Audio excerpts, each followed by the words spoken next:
देखो, इस संसार में सबसे बड़ा भय है मरने का। और किसी चीज से कोई डरता हो ना डरता हो, पर मरने से सब डरते हैं।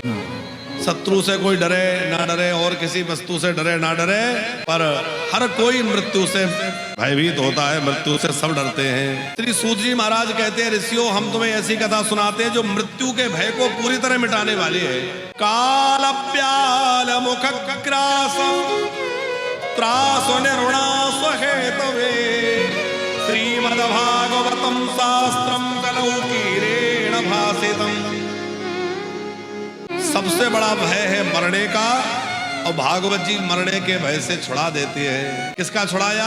बोले महाराज परीक्षित के सामने सबसे बड़ा भय आया मरने का।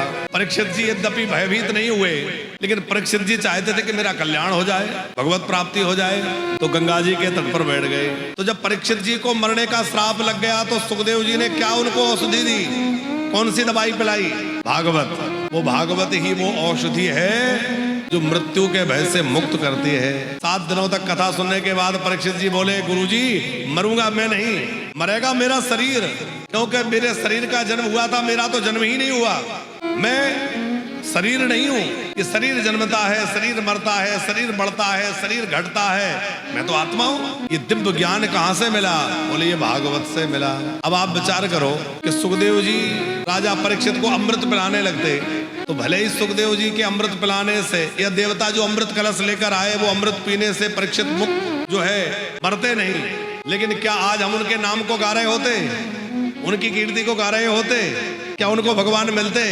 नहीं मिलते। लेकिन भागवत की कथा का अमृत पान किया तो भागवत अमृत का फल ये हुआ कि उनको भगवत पद की प्राप्ति हो गई और उनका नाम सदा सदा के लिए अमर हो गया।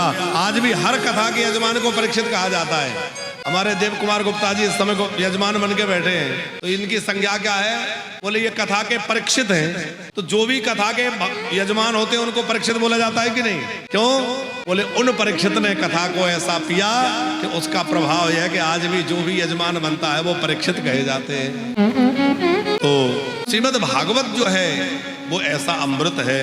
जब राजा परीक्षित के सामने सुखदेव जी कथा सुनाने बैठे, आपने प्रसंग सुना होगा, देवता अमृत से भरा हुआ कलश लेकर आ गए माता जी, और देवता अमृत कलश लेकर आए। सुखदेव जी से बोले ऐसा करो गुरुदेव कि ये अमृत हम लाए हैं, ये परीक्षित जी को पिला दो, और बोले बदले में कथा हमें सुना दो। माने कथा परीक्षित को मत सुनाओ, कथा हमें सुना दो, और जो अमृत लेकर आए हैं ये परीक्षित को पिला दो। सुखदेव जी ने परीक्षित जी से पूछा, अच्छा ये बताओ तुम्हारे सामने 2 तरह के अमृत है, कौन सा पियोगे? एक और कथा अमृत है, एक और देवताओं का स्वर्ग का अमृत है, तुम्हें कौन सा पीना है? तो परीक्षित जी बोले, गुरुजी मैं तो ये नहीं जानता कि किसका क्या महत्व है, तो आप ही बताइए कि दोनों की विशेषता क्या है। सुखदेव जी ने कहा कि देवताओं का अमृत पीने से तुम अमर हो जाओगे। महाराज परीक्षित ने विचार किया कि मैं अमर तो हो जाऊंगा पर अभय नहीं रहूंगा, भयभीत बना रहूंगा।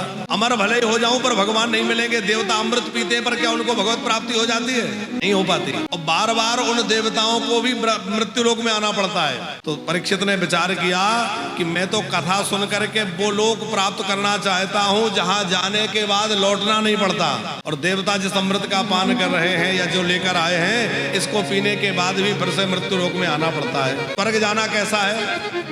जैसे कोई विदेश चला जाए और विदेश घूमने के बाद पैसा खत्म हो गया तो वो थोड़े दिन बाद लौट के घर आना पड़ता है ना। ऐसे ही पुण्यों का धन लेकर हमने खूब सत्कर्म करे, खूब अच्छे अच्छे कर्म करे, उन कर्मों के फल से हम लोग स्वर्ग चले जाते हैं, स्वर्ग में जाकर खूब सुख भोगते हैं। लेकिन जैसे ही पुण्य क्षीण हो जाते हैं, पुण्यों की पूंजी खत्म होती है, तो पृथ्वी पे धकेल दिया जाता है। बोले फिर जाओ, फिर पुण्य कमा के फिर आ जाना, तो फिर पृथ्वी पे आना पड़ता है। परीक्षित जी बोले मुझे ऐसा स्वर्ग नहीं चाहिए जहाँ से फिर गिरना पड़े, मुझे तो भगवान का वह परम धाम चाहिए जहाँ से फिर लौट के आना नहीं पड़ता। तो बोले वो अमृत नहीं दे सकता, वो तो भगवान की कथा दे सकती है, कथा भगवत प्राप्ति करा सकती है। कथा के द्वारा भगवान मिल सकते, अमृत के द्वारा भगवान नहीं मिल सकते। परीक्षित जी बोले गुरुजी फिर तो मुझे आप जो है कथा अमृत ही पिलाइए। क्योंकि संसार में दो ही अमृत श्रेष्ठ हैं, एक भगवान का नाम, उसको बोलते हैं नामामृत, और एक भगवान की कथा जिसको बोलते हैं कथामृत। तो कथा का अमृत और नाम का अमृत, ये दो अमृत ही जगत में श्रेष्ठ हैं। श्रेष्ठ क्यों है? बोले ये दो ही हमारा उद्धार करने वाले हैं, कल्याण करने वाले हैं। नाम सुमरण से भी बड़ी जल्दी कल्याण हो जाता है और कथा सुनने से भी बड़ी जल्दी कल्याण हो जाता है। यहाँ एक और बड़ी अच्छी बात सूत जी कह रहे हैं कि मन की शुद्धि के जितने भी साधन हैं उन सब में बढ़िया है भगवान की कथा। माने मन का जो मल है, मन का जो मैल है, मन के मैल को धोने का सबसे बढ़िया साधन है भगवान की कथा। कथा में बैठने से मन पवित्र हो जाता है। आप कथा में बैठिए, कुछ समय तो ऐसा लगेगा कि सारी दुनियादारी बेकार है, बस अब तो भगवान का भजन ही करना है। क्यों? बोले इस समय तो हम लोग एक औषधालय में बैठे हैं और औषधि का सेवन कर रहे हैं, उसका प्रभाव है, पर जैसे उठते हैं बाहर जाते हैं फिर माया घेर लेती है। पर हम जब लगातार कथा से जुड़े रहेंगे, धीरे धीरे धीरे हमारा मन एकदम निर्मल हो जाएगा, और मन निर्मल हो जाएगा तो फिर हम चाहे जहां रहें वहीं हमारा मन भगवान में लगा रहेगा। कथा श्रवण से बड़ी जल्दी मन शुद्ध होता है। ए तस्माद परम किंचन मनः शुद्धि न विद्यते